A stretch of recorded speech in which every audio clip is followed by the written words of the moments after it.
All right. Hello, everyone. Welcome to our headspace session. So we just wanted to thank Propel Youth Arts for inviting us to speak today at the KickstART Festival. So my name is Michelle. This is Elise and Stephanie. So Hi. Hey. Yeah. So before we kick off, we just wanted to do a quick acknowledgement to country. So let me put that out.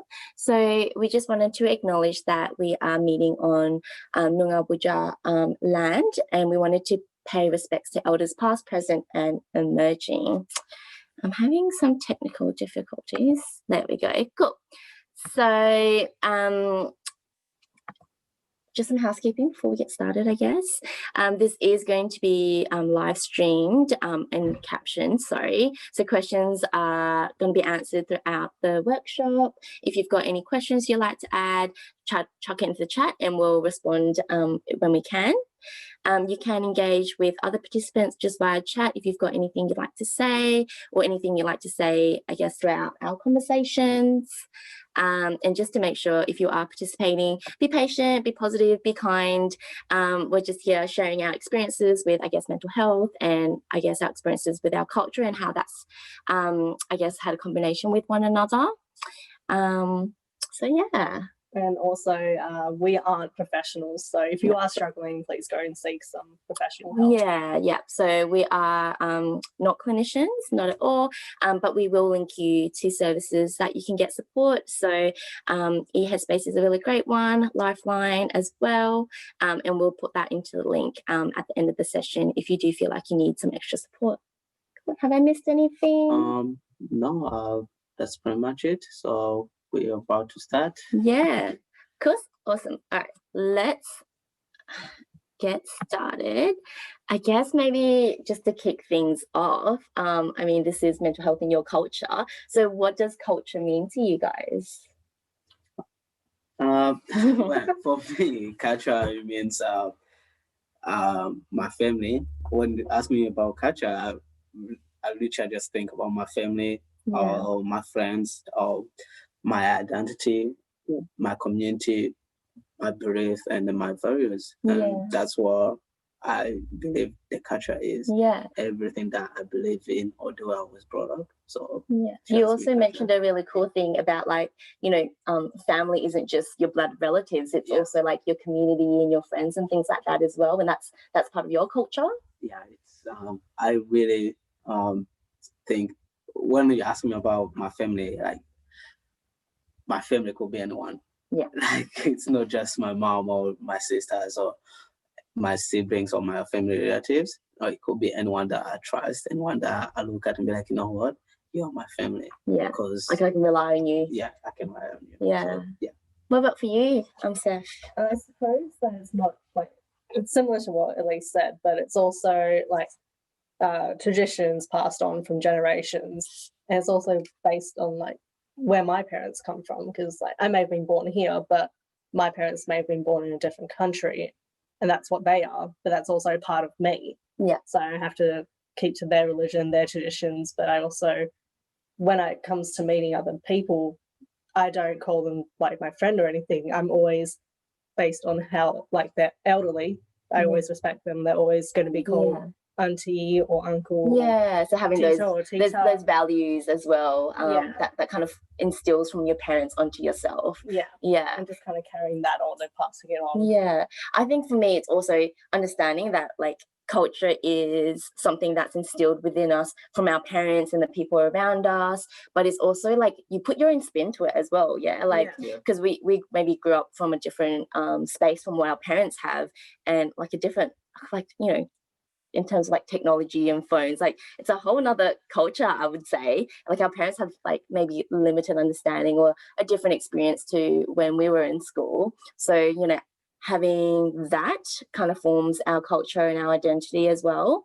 But well, I mean, the other thing about culture is sort of how you identify yourself, and it kind of gets tricky when you get to that point, because you can identify with different cultures. You could have 2 different cultures, or even more than that.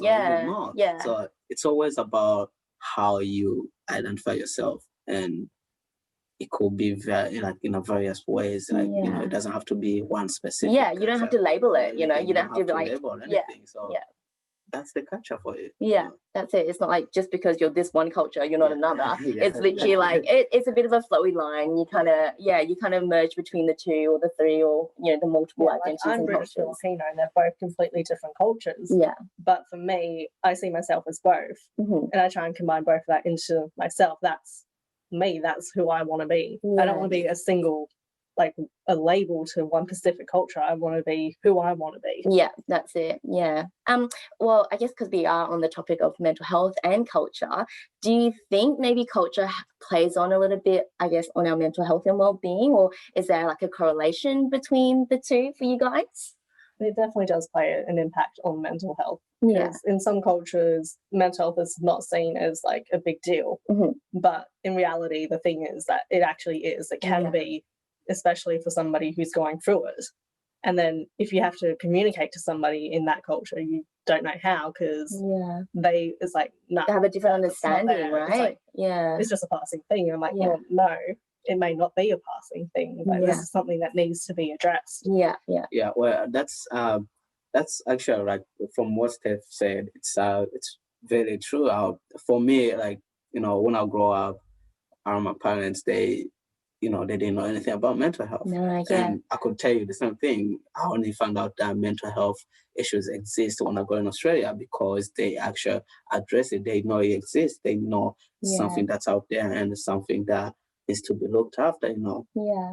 And the truth is, in my culture, the way I was brought up, if I have mental health issues, if I have any issue that I need to talk to my family about, there's a chance that they're going to be like, you know what, that's just you being a teenager, that's just you being young. It's like it's being minimized, isn't it? So a little bit when we were growing up, we never had something like that. Just you being you, you know, it would go away. So you know, you'll get through it. You'll get through it. Yeah. Don't worry about it. So you get the whatever answer. Yeah. And there's this big stigma surrounding the mental health issues especially within within the card communities, where like it's not being taken serious, because they just think, you know what, it's just you being you. Like, it does.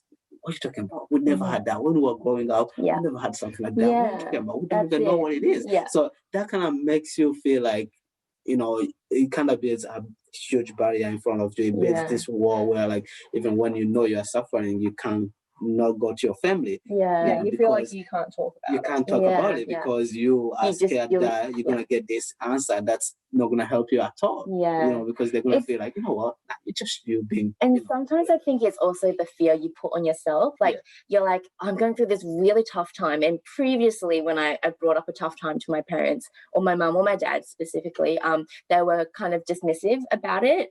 And so you build it up in your head that, like, every issue that you present to them will be responded to in the same way. You're basically anxious and overthinking it. Yeah, that's it. So I think it's also, like, really important to know, you know, try again. Like, you know, just because they haven't had the best response when you first initially came to them for an issue doesn't mean they won't be able to respond a bit more positively next time. Well, I mean, it happens quite sometimes. Like, you know, sometimes I go to my mom to talk to her about something. Sometimes she gives me the whatever answer. Whatever. She's like, she doesn't care. But then I'm like, will I ever go back to her or not? So I start asking myself. You ask, like, what if I have this other question next time? If I go to her, she's gonna look like she doesn't care.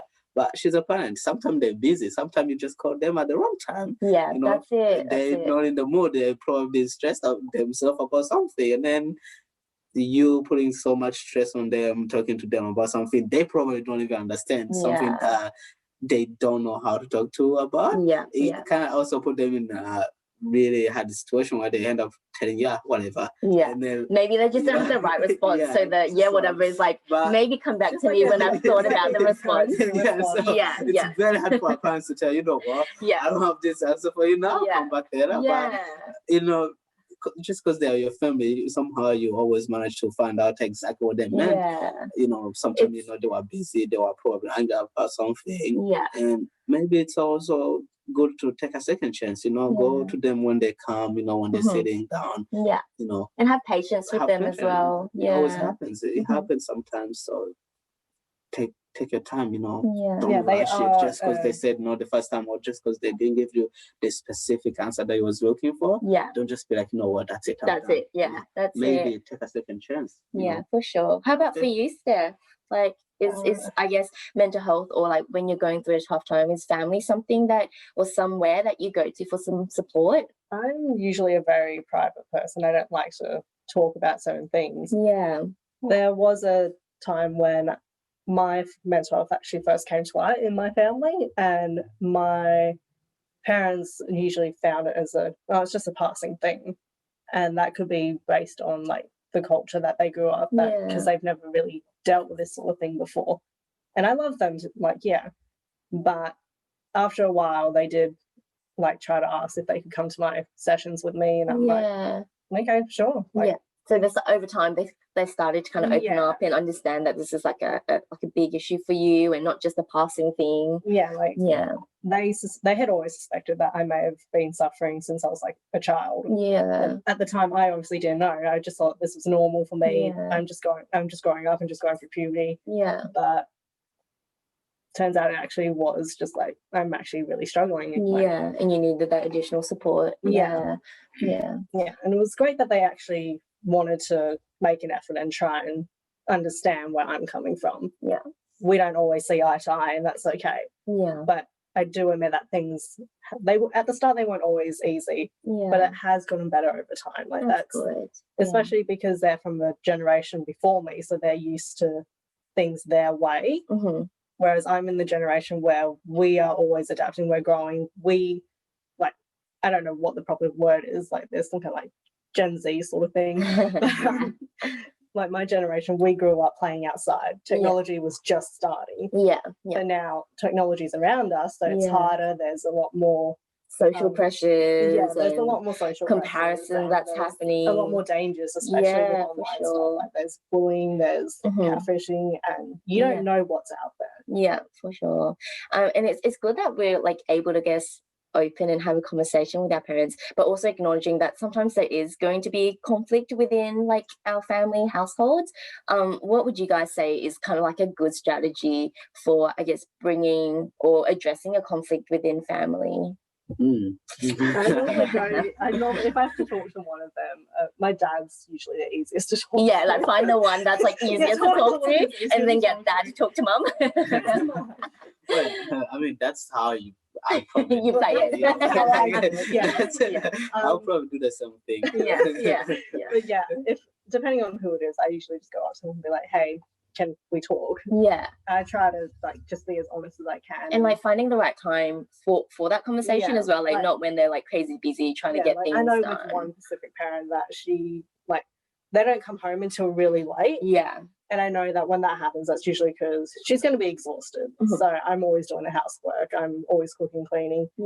It's just easier for her and less stressful. But then she's always staying up past midnight because that's her sleep pattern now. So she'll go to bed and then she'll wake up around 9 or 10 and get ready for work. So there isn't really much a time for me to actually communicate with them. But when she has a day off, I'm usually busy, but I always just try to find that time. I'll be like, hey, how are you feeling? That kind of stuff. Like, not just with them, but also with all my extended family members and my friends. I send them a quick text. I'll be like, hey, you guys okay? Like, just to check in. Do you need anything? Like, I guess like in terms of culture and conflict, I mean, there are a lot of things maybe we don't see eye to eye with in terms of like our parents and our points of view. Has that been an experience that you guys have had as well in terms of, I guess, cultural views and your own views? In one of my cultures, dating is, you can't do anything like kissing, hugging, that sort of thing. You can't do that until after marriage. The only form of, I guess, courting would be you can hold hands. And the guy always has to ask the parents' permission if they can go pick up their daughter or if they can take them on a date. It's a very like formal process. And dating just doesn't happen like that anymore. Like not at all. Like I don't know. Online dating has just changed the scene forever. I respect that side of it actually, yes, but it just doesn't work for me. Well, I mean, that's kind of like where you just like you was brought up in this culture, your family believe this is what it's meant to be like, you know. They have their own values, they have their own beliefs, but you was born maybe in that culture, but then you grow up in Australia, which is a completely different culture. Completely different culture. So they always expect you to, you know, kind of have the same culture, but you are in a world where everything's changing. You know, you're in a world where everything is just kind of like moving to a different pace, and you're trying to catch up with that. And in that way, when you're trying to catch up, you are also building your own culture. Different and one from your family culture, your family traditional culture, you know. It is about like educating them or like informing them as well, because maybe they have like a set of beliefs or a set of values, and they don't know what it is, like the dating scene now, that kind of thing, you know. They're actually not informed as to like what is happening here and within the current generation and the current culture. So like, especially with technology around, there's so many dating apps. That's it. I mean, and having the patience to like explain that to them, to be like, look, it's not going to happen like how it used to happen. Like it's like we don't write love letters anymore. Our love letters are from actual writing towards text now. So that's the thing. Like for me, like I remember this one time I was, you know, home. I wasn't going to school or anything. I wasn't working. I was just taking a whole week off, and I was home all the time. You know, I would spend the whole day in the house, probably in my room. I wouldn't even come out to eat because I'm just, you know, I can't be bothered. And my mom would just be like so angry at me. I feel that's a common experience. What are you doing? So like, why are you being lazy? So you should go out and, you know, pray or do something. But then before, you wasn't allowed to go out and pray. But now you live in your house, and then it kind of puts you in a place where it's like, before you used to tell me not to go out. Now you need to go out. And that was the thing. So with me, like I would stay at home, my mom would be like, "Oh, how come you don't have a girlfriend like other people?" Like, you're like, because I can't. You told me I can't go out. How am I meant to find a girlfriend without going out? Go out. But before the culture that I grew up is, before you even talk to a girl, if you ever brought a girl home, immediately that would mean you're gonna marry her. Yeah, you're like really serious about it. You are serious about it. So I was always like kind of skeptical, you know, kind of scared to bring some girl home. To my mom, be like, "Mom, this is my girlfriend." Immediately, the only thing she says, she's like, "Oh, this is my daughter-in-law." They jump the gun. You're like, whoa, hold up.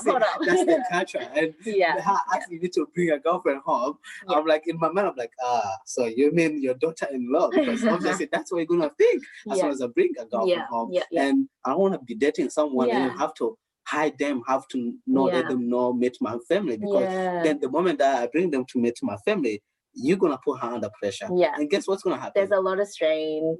As soon as you put her as soon as you put her under pressure, treating her like your daughter-in-law, maybe she doesn't want to get married. Maybe she just wanna, you know, be in a relationship. Or maybe she's just a friend. Enjoy it. And she just my friend. But then she gonna feel uncomfortable. And she probably gonna end up breaking up with me. And guess what that's gonna do to me? It's gonna mess up with my mental health well-being. So I think it's really important having that conversation with the parent first, just to be like, let's set the baseline, and so, you know, just because I'm bringing someone home doesn't mean we're getting married. So that's the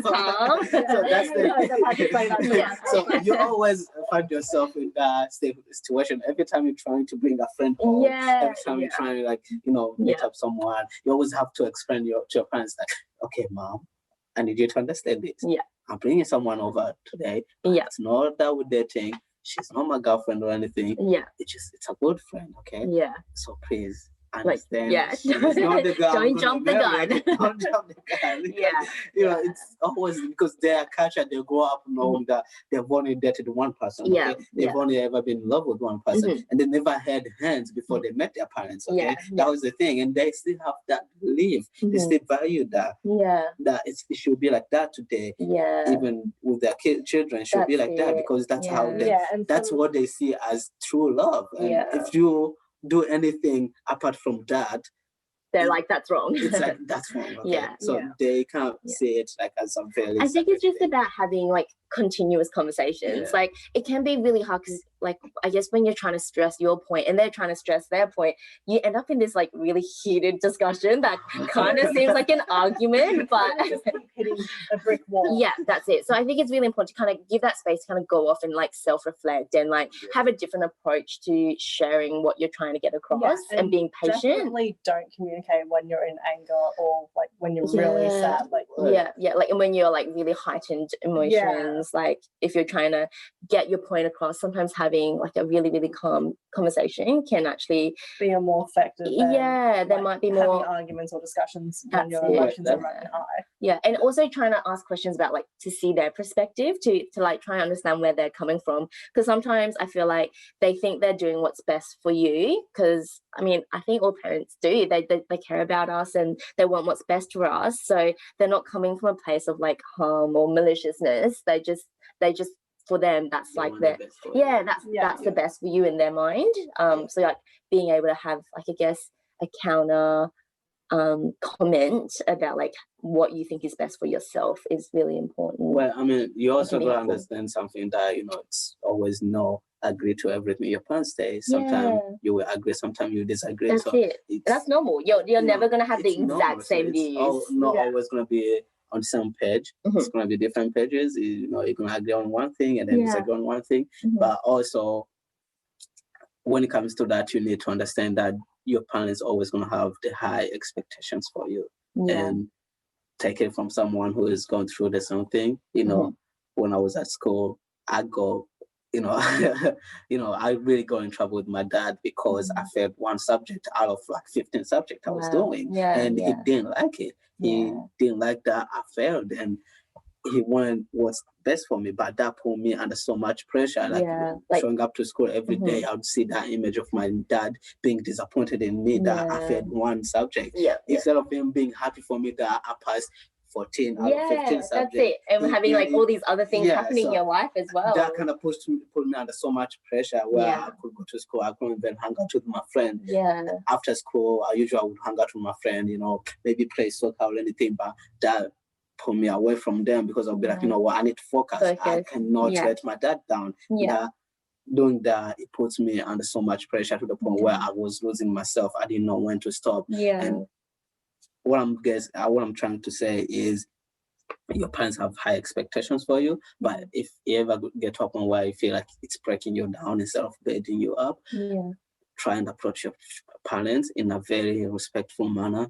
Talk to them, let them know, you know what, Dad, Mom, I understand you all want what's best for me, but at the moment, I cannot reach the high expectation you guys have set up for me because I need to do this and that, and they both kind of like putting me under so much pressure. And I need you to understand that at some point, I might not be able to do this. And I might want to follow what I like. I might want to do this because you have different priorities at the moment, and it might not align with what their priorities are for you, but you know, it is sort of something that you want to play out yourself, and explaining that to them might get them to see your point of view. Even if you can't talk to your parents, there's always going to be another family member or even your friends that you can talk to about this sort of stuff. Sometimes if you have a good relation with a teacher, you can approach them and talk to them as well.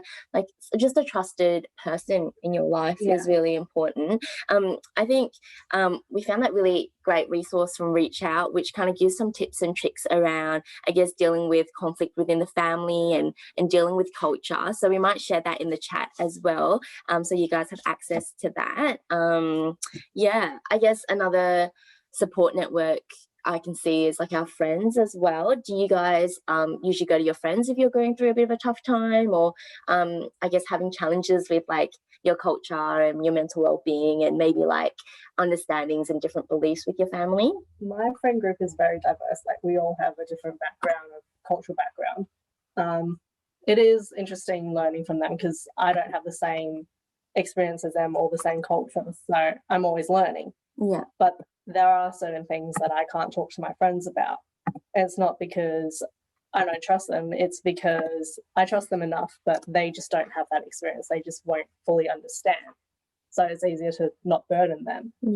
But I do always try to let them know, like, hey, not doing so well, or Yeah. I just need my space, that sort of thing. Yeah, just give them a heads up if you're feeling a bit sort of like wanting to kind of be a bit isolated for a little while. Yeah. And if I am really struggling, I try to ask them, hey, do you think you have time to just listen to me and hear what I have to say? Yeah. If you can't, then that's okay. Yeah. So kind of like you often kind of ask them if it's okay to talk to them, or like what's because they could be going through something that I That's a don't good know point. about. Yeah.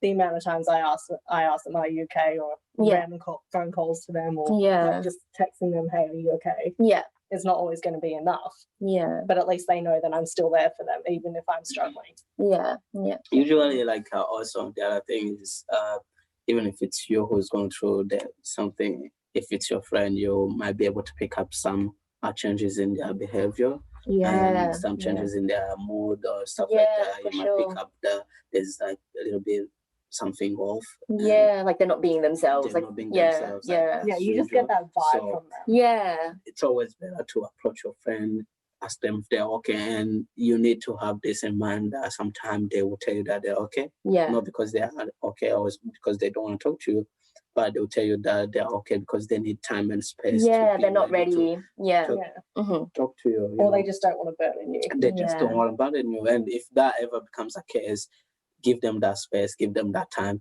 let them be ready, because if you try to force them, that's even gonna make things or like worse. if you nudge them, keep pushing at it. If you push them too much, then they're gonna like sort of bite back. But if they say, hey, I'm okay, even though they're not, or if I'm not okay and they just want space, then you can just text them, or like just say, hey, all right, I understand you're not doing so well, but just know that I'm still here for you whenever you need me. So kind of like reinforcing that you're still there, even though maybe they're not ready to talk, but when they are, like you're ready as well. Yeah, and some friends do need that little extra push to open up. But also, like we're talking about this, like I think like just minor changes in their behavior, like they're not being themselves in not a very harmful way. But if you ever get to a point where you think they're actually thinking of hurting themselves, it's always better to take that extra step. Seek help straight away. There's no, you're gonna hurt yourself. If anything happens, you're gonna hurt yourself. You're gonna be like, I had a chance to change this, but I didn't take that chance. So if you ever get to that point, please, like if you're really concerned for a friend, let them know about like the support services that Lifeline and like Headspace, Headspace.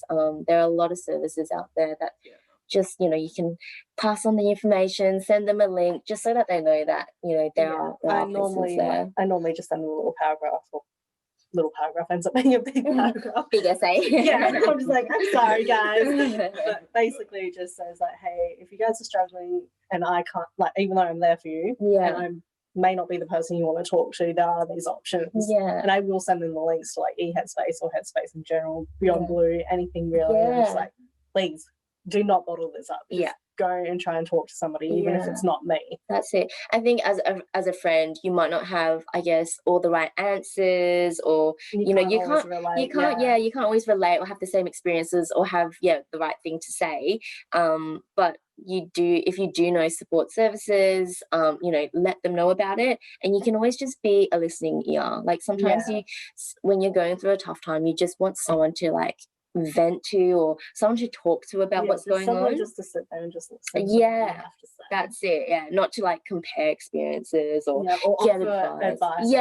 That's it. Even if they do offer advice, and maybe advice that you've already heard, it may not work for you. That's it. So I guess being a bit more understanding. I guess for you, if you were going through a tough time, what would you want your friends to be doing to support you? Well, as long as they let me know that they're still there for me, that's probably the biggest thing that I could do. And I have to actually take that advice. Like, if I'm struggling and they say, look, if you need anything, just call me, I have to actually take that advice, because the more they say that, the more I'm like, I know you're there for me, but I don't want to burden you. That's actually going to damage me in the process, like in the long term, instead of what I actually should be doing. But I guess it also kind of depends on the friends as well. Like my two closest friends, they're doing the best that they can, and I appreciate that. I love them for that. But I'm also trying to be mindful of them and their like what they're going through. Yeah, because they could be going through a lot themselves as well. And my other friends, they're great. But again, I can't always talk to them. So I'm happy just knowing that they're there for me, even if it's just a random phone call at any random time of the day. They don't know how much that actually affects me. Like, oh, I love you guys so much. The spontaneous phone calls or random texts just to be like, hey, how you going? Like just checking in, that kind of thing. Yeah, or just like a random bar of chocolate just sitting at the door. Oh yeah, food and chocolate, always good. Also, I think the biggest part of this whole thing is knowing that if your friends ever open up to you, please keep it confidential. Definitely. That could break, not only would break your friendship, they will hate you for the rest of their life. It's just the trust. The second you breach trust, they will never trust anyone else. They trust somebody that they really trusted, who was so close to them, someone they wanted to get help from, and then that person betrayed their trust, and that means trust. I think sometimes friends think they might be sharing your experience with another friend because they're like, oh, I don't know how to handle this, like let's tell someone else so that both of us can help. But I think if you are in that situation where you're that friend and you're like, oh my God, someone's just told me this and I don't know how to handle it, just ask that person if it's okay to involve someone else, just to be like, oh Steph, like thanks for sharing with me that you've gone through a really tough time.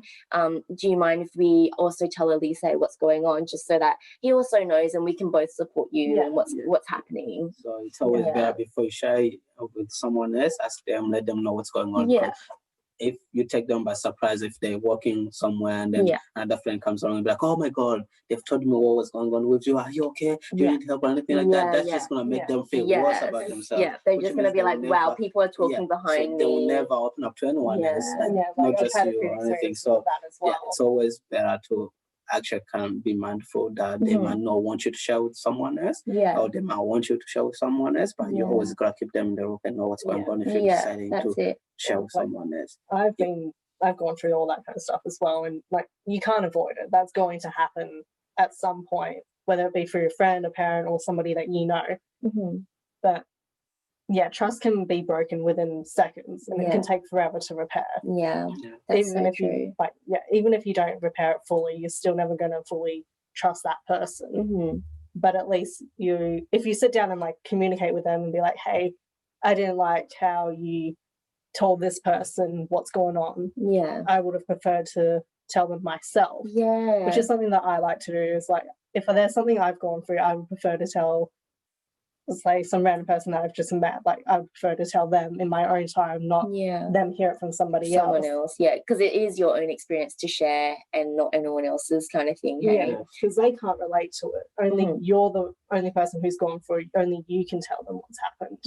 For sure. And even if you do just tell them, you should only do it when you're ready, and if you want to. Don't just drop it on somebody straight away, because they may be sitting there and be like, whoa, I've just been told something really dark. Like, they may not know how to process it. That's it. And being honest with what you want as well, I think is really important. Like, sometimes we may feel like we're venting and telling our friends all this stuff, but then also understanding that they might not have the right tools to help you. So just being like, I just want you to be there for me, or I just want you to want you to listen. Just to listen. I don't want you to do anything. Just want you to be there. I wanted you to know what's going on in case if I just hold me if I want to. Like, just hold me. If you're a hugger, just a hug would be great. Just wrap me up in a burrito blanket.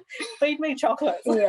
And I guess when friends have come to you for when they're going through a tough time, like, how do you guys ensure that you're looking after yourselves as well? Because it can be really full on. Hey, it can be. Well, I mean, if that's the case, if someone comes to you and you feel like it's too much for you to handle, let them know. The first step is always letting them know. It's like, you know what, I appreciate you coming here and opening up to me, you trusting me with those whole thing that you're going through. But to be honest with you, I think I'm not well equipped to handle this. I'm not really okay dealing with this whole thing. But what I can do together, me and you, we can seek help. I can go with you to talk to the GP, or if you need me to book you an appointment, I'll book you one, and then I'll come with you as well. I'll go with you as well, because I don't think I can keep this one to myself. Yeah. I don't think I'm well equipped to keep this one to myself. Yeah, so being honest back again, right? Always be honest about where you stand. So they just know remind exactly them what's that going you're on. going to be there for them. Yeah. So it's you, in that way, you being honest with them. It's also looking after yourself. It's also knowing that you know your limit. You're not trying to take everything on and then pretend everything is okay. No, it's always better to be honest with yourself. I cannot handle this. I need to talk to someone other than me. So GP is always the better option, or headspace is always a better option. Beyond is always a better option. Any other services that are out there that can help, because the moment she goes, or that person, the moment your friend goes and talk to those people who are well equipped to help, it's also going to take off your weight. And you're going to feel better because your friend's going to be seeking, it's getting help that they want. And in that way, you don't feel like you have to deal with it. And that's one way you carry just all that burden yourself. Yeah, for sure. We also do have like a really cool fact sheet that we can share with you guys. It's just like if a friend's going through a tough time, and there's just some tips and tricks that you guys can kind of read through. It might kind of give you a bit more of a guidance as to, how to help a friend if they are going through a bit more. So I'll share that also in the link. But I guess in your experiences, do you tend to go to family? Do you tend to go to friends when things are rough? Like, is it a mixture between the two? And I guess it kind of depends on the situation, what's going on. Like, if it's something that's really bad, then I try not to tell my family or friends. Okay. But then that's only because I don't want to burden them too much. And they know that I will eventually tell them what's going on. Yeah, but do you just keep that to yourself, or like? I do keep a diary, so I guess my diary. Okay, yeah. So you do have like an outlet where you can express yourself. Yeah. With me, it's a little bit different. For example, when we were filming the YMCA videos last year, that's right. there was this one question that Martin asked me before we started filming, just sort of can make you feel easy, Oh, yeah. So he asked me, tell me one thing that your mom doesn't know about you. Like, one? Is it just one thing? I remember that. We had a great laugh. We laughed. I was like, just one thing. What can I say? What can I say? I mean, my mom probably knows more than she should know. But it is what it is. Yeah. What was your response again? It was like my mom knows everything. Oh, yeah. In that way, not everything, but she knows everything that she needs to know. Yes. Something she doesn't need to know. Okay? Which is why I come back to Steph's point. It depends on the situation. Yeah, for some sure. Stuff are for you and your friends. Some stuff are for yourself. But it's always better to let someone know what's going on. And someone to help you. And with me, my mom, she's probably the first step. She's the first person that I would go to. But at some point I stop and think, do I really want my mom to know this? Yeah. Do I want my parents to know this? I want my parents to know exactly what's going on with this? Yeah. I don't think so. Like, sometimes I look at it and be like, you know what? I think my friends are better equipped to this. Yeah. I'll go through my friends, and then my friends will advise me, and then I'll probably seek professional help. With my mom, I'll tell her something that's more open discussion, where I'll go to her and be like, Mom, I'm going through this and this. Do you have any advice? Do you have any idea how I can handle this? Maybe you went through something before when you was young. How did you do it? Did that work out for you? Something like that. So family is always first with me, but depending on the situations, my friends are sometimes my friends first, because of there's some stuff that like it does you depend don't want your on the parents, situation. Because sometimes you tell your things your family, and then you walk up in the house, as soon as you open, everyone just look at you in a pity way. You're like, oh no, the whole family knows. Just kind of feel like you just feel bad. And that's the hard thing, I guess. In different cultures, sometimes like the gossiping does get around so quickly. Oh, exactly. So if you share like one thing with like, I don't know, a sibling or a parent or like an auntie or an uncle, and then next minute like literally the whole community knows, you're like, oh my God. And it prevents you from wanting to share anything else with them, because you're like, well, that was my thing to share. You kind of sort of betrayed my trust. Yeah, that's it. And even you not to spread this around. Yeah. I don't know how to act around all that. So whereas friends always knows that whatever they tell them, it's sort of a secret. You know, it's sort of, you trust them. Yeah. You know, you've only told them because you want only them to know. But whereas your family, when you tell them something, sometimes it becomes a whole family, and you might have like a huge family. And then the like you said, family's not just blood, it's like everyone. So your mom is going to tell this one, your mom, the person is going to tell this one, because you all think that your family, you all believe that you're in the same family group. And then in that way, 10 people might end up knowing what you're doing. In one and you know day. what, it might not necessarily even just be like a tough time or a bad experience. It could just be the fact that they're sharing that you've gotten like consecutive A grades, or like, you know, sharing something positive about you, like, oh, you know, my daughter got into uni, she's studying this, and then all of a sudden, like, everyone knows that's what you're doing. You're like, oh, I kind of was thinking of deferring, or I was thinking of like changing my course. In some cultures, that's it. In some cultures, they're bragging because they're trying to compare like their own child to their friend's child, and that just doesn't. It just adds so much pressure. That always for me, like it always kind of like make me angry. I'm not gonna lie. That's one topic that I get. The comparison. Have you guys ever tried to talk to like mom or dad or any parents about like that? That's the thing, though. Like, my mom, every time I did something wrong, she would turn around and be like, why can't you be like this kid from this family? No, comparison. I'll get angry straight away. In that, because you're kind of thinking like, what, am I like not enough sort of thing? Am I not good enough? And I always go angry at my mom. Will be like, you know what, if you like that person so much better than me, why don't you go check them? They can be your child. And see, that's like the passive aggressive, like angry emotions coming into it. After that, I would sit down and be like, you know what, I was angry, but maybe it wasn't a good idea to talk to my mom like that. That's it. I understand what she was also angry about. Because the second you get fired up and angry, you're gonna start yelling. She's also gonna get angry, which is like that conflict between family, and it kind of like affects everything. You know, affect the mood in the family, and it's always hard, but it's always easier also if you know when to start talking to them. Let them know that you didn't mean it. Say that you're sorry.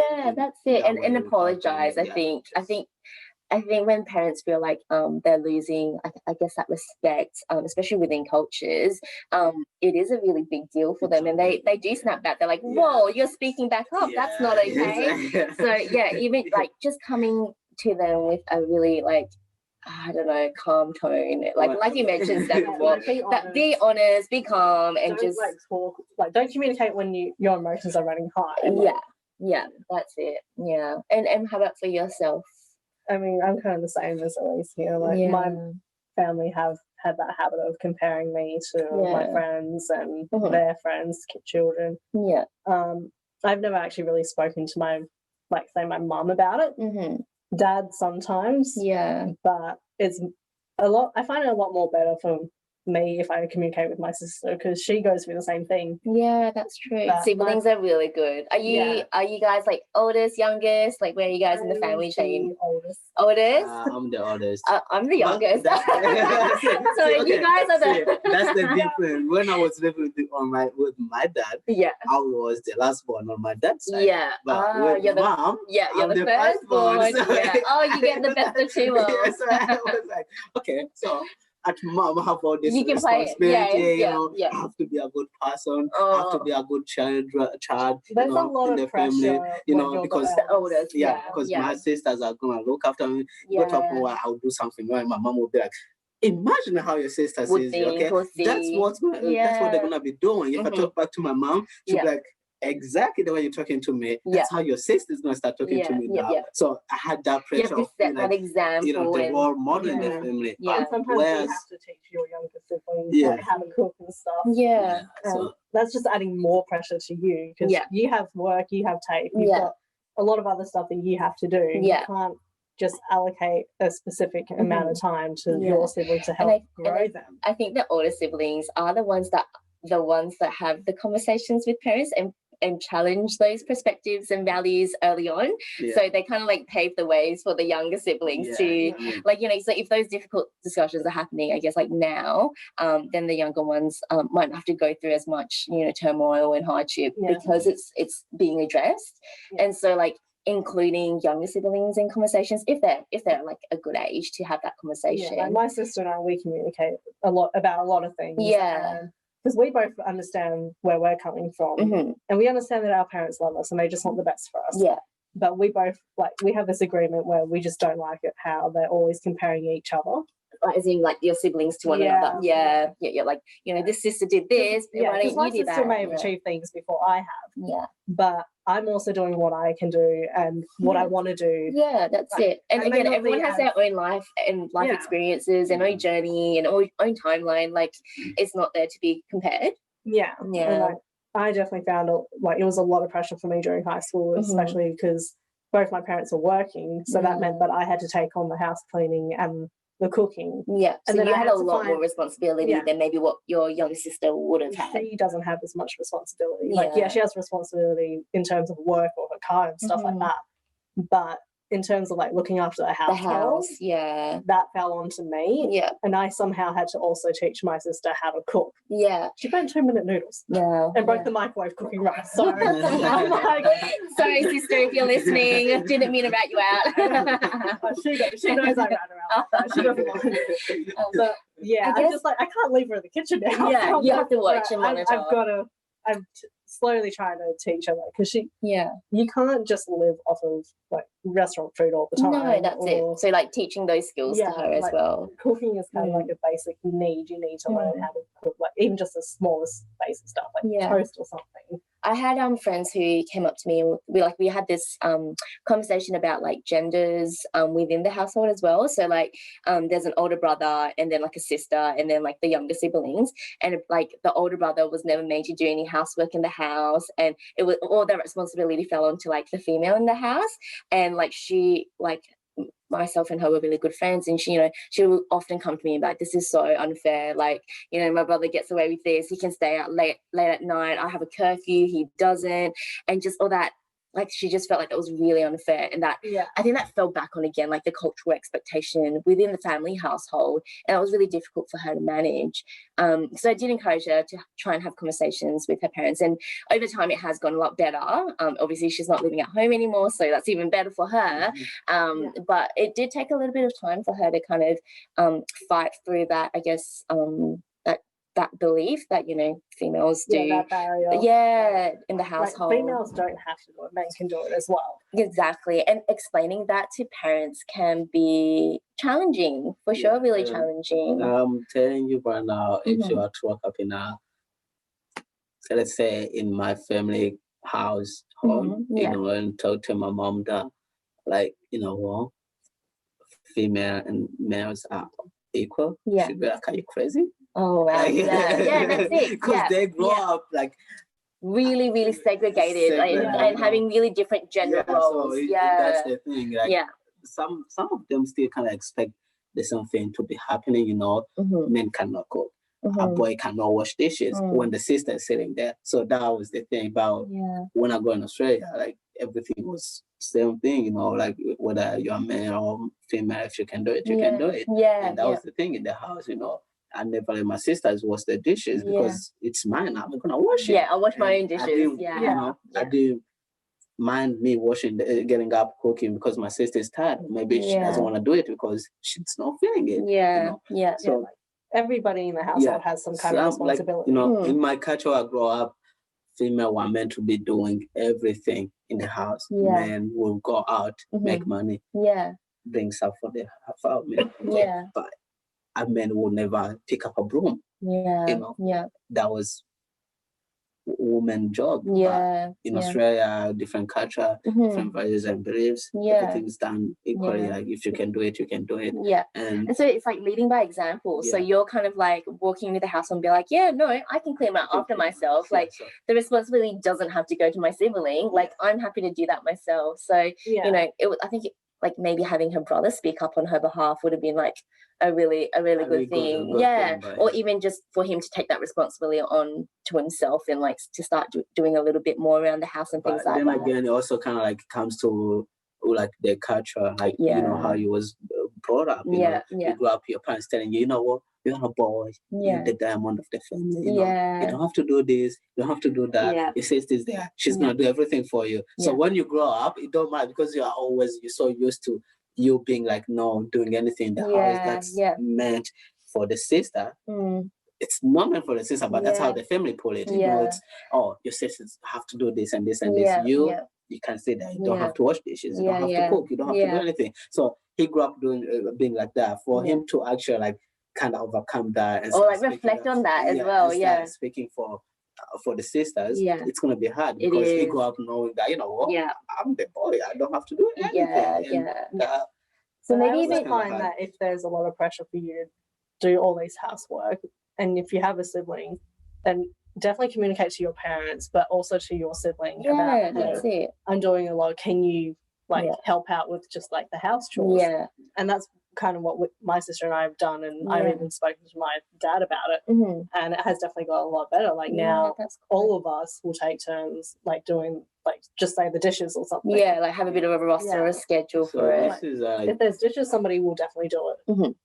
Just as long as it gets done, that's all that really matters towards us. So the household has gotten a lot easier in terms of house chores. Now, so like the dishwasher. So it's like small, like even because like little things like that do blow up to become like big family conflicts.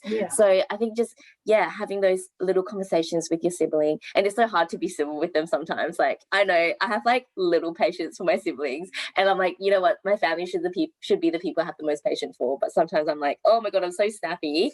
So just like reflecting on that yourself and being like, you know what, let's approach this in a really calm, collected manner and not like a blaming thing, like why don't you ever do this, but more so like, hey, do you mind helping me with this, as opposed even to like do teamwork. Like, if I'm cooking, then my sister will do the dishes while I'm cooking. That's it. So it's always about like, you know, talking, you know, talk, listen, respect, be honest, stuff like that, you know. Those are like kind of like basic ways you could like, you know, start with a very positive conversation within your family. It's gonna help you, it's gonna kind of relieve your stress, you know. Believe them, trust them to help you, trust them to be on the same page with you. If it doesn't work out the first time, try again, you know, don't just stop. You can, you know, have faith in them because they are your family, they're your siblings, you know, just trust them somehow and be honest with them exactly where you stand so they know what it is and how to help you if you need help. For sure. Cool.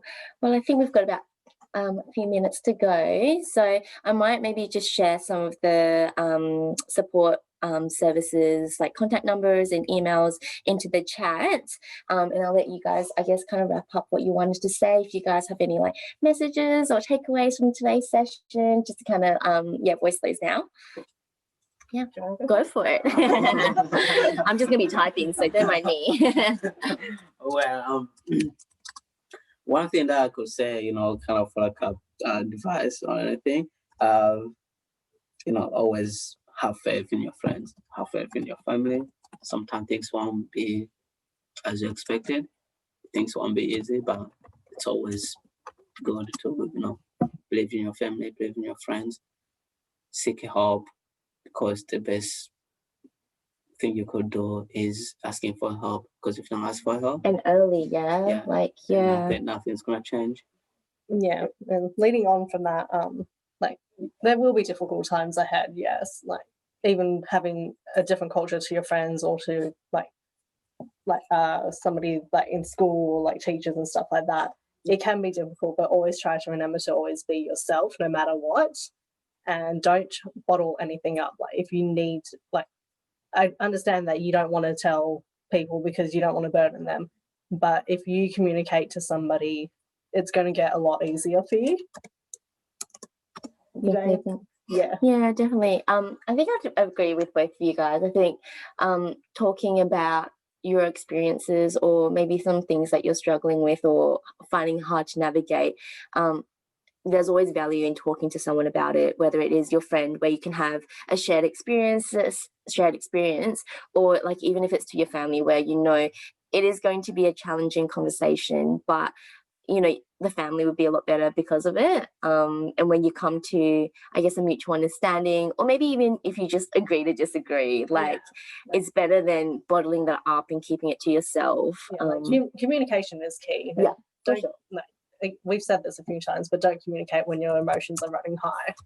Yeah, that's it. I mean, if you are, I guess, like really upset or really, really down, for sure, like that's okay to like go and seek support. And again, those services like Lifeline, Headspace, Beyond Blue, they're there for when you're feeling quite heightened. But when I guess you're having a conversation with parents about your perspective or your viewpoint, it might be best to kind of wait till you're feeling less heightened. Like go to a separate room, calm down a bit, and then return to the conversation. That's it. Yeah, for sure. Awesome. Well, we just wanted to thank everyone for tuning in and taking the time to kind of listen to us just chatting away. Hopefully there were some cool takeaways or some points that you guys might find that you connect with. And again, if you are needing support, I've just posted some support services in the chat as well. Please reach out if you're needing support. Again, we're not clinicians, so what we're saying is sort of based on our own experiences. And if you are needing additional support, please jump onto the chat and check out those services. Cool. Awesome. Thanks for having us, guys. Bye. Take care. Bye.